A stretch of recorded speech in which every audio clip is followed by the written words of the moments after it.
ఒక మనిషిని అన్యాయంగా చంపడం, అన్యాయం జరిగిన చోట దేవుడు ఎందుకు ఏం చేయట్లేదు. హబక్కూకు గ్రంథం అంతా ఇదే. ఏంటి నువ్వు చూడవా, అసలు ఉన్నావా, నువ్వు ఉంటే కళ్ళు మూసుకున్నా.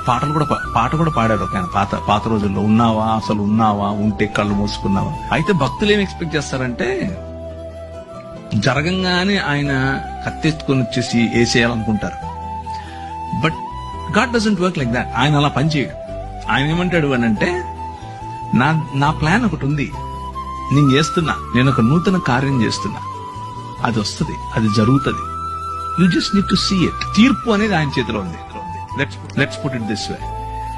మనం అనుకున్నట్లుగా కాకపోయినా ఆయన తనదైన శైలిలో, తన పద్ధతిలో సమస్తాన్ని నూతన పరుస్తున్నాడు. కొందరికి ఛాన్స్ ఇచ్చి నూతన పరుస్తాడు, కొందరికి పళ్ళు రాలగొట్టి నూతన పరుస్తాడు.